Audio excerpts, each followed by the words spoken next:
I'm Matt Milkovich. I'm the managing editor of Fruit Growers News and Vegetable Growers News. And I'm here with Scott Lewis of Lewis Orchard. He's also the chairman of the Michigan Apple Committee. And we're here to talk about his migrant labor housing. We're standing in one of the units now. Scott, can you tell us a little bit about these units and the history of the construction and Sure. who lives here? Yep. Our first units were built back in 2004. The units we're standing in right now were built in the winter of 2008. Okay. So this will be the second season on these houses. Our housing was getting old back in the early 2000s. We had trailers, et cetera, that we were still using. So we felt the need to upgrade our housing. The program come along. We took a look at it. It looked like something that was going to fit our needs. So back then we saw that there was going to be an issue coming down the road with housing. Mm-hmm. So with inspection, with the quality of housing that we had, so we decided it was time to do something about it.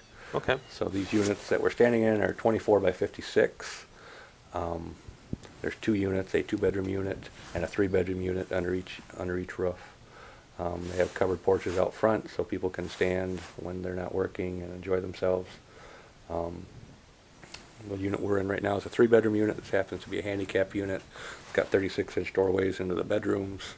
We'll take a look in the shower unit and the bathroom facilities, but they're all handicap accessible. So anyone with a wheelchair or anything can access that. It is one of the requirements for the program. We have to have one unit that has to be handicap accessible. Okay.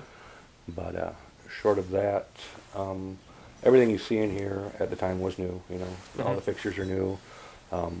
The other units we built on the other side of the road, we did wood floors in there. They all have crawl spaces under it, so it makes it easy for draining in the wintertime. Mm-hmm. We did wood floors on the other side. We thought that was going to be more durable. We didn't want to do concrete because of the sweatness of the concrete, so we thought we'd try and do a crawl space wood floors. We really like that approach because it gives us ease of draining. Crawl spaces don't freeze, so we can drain water back to the crawl spaces. If one unit stays occupied throughout the year, we don't have to worry about the water freezing in the crawl spaces. Okay. This unit here, we went to, instead of using wood floors, we ended up putting tile in here. We noticed the wood floors, after a time, became hard to maintain the cleanliness of them. Yeah. So here we ended up going tile, and it really makes a durable floor. It makes the longevity, and it really finishes the houses off nice. What do you think of it overall? Oh, real nice. Yeah? Yeah. Real nice. It's just, I fixed it up just like if I'm in my own house. Yeah. And how long do you guys stay here usually? About 6 to 7 months. Okay. And so this housing was financed by USDA, so you get inspected by USDA and Correct. Michigan Department of Agriculture, Right. right? Okay. Yep. So, and your other housing is just inspected by Michigan inspectors, right? Michigan inspectors. There's one Okay. house just inspected by Michigan inspectors. The other 8 houses are all inspected through USDA because the rest of the housing's all done through their program. But they don't license us or anything. I mean, they just maintain that we're taking care of the facilities and keeping everything up to code that we should be. Okay. It still requires Michigan Housing Inspection Department to do our actual licensing for our camps. Okay. Now, what do you think of this new $5 inspection fee from coming down from the state? How is that going to affect your housing, if at all?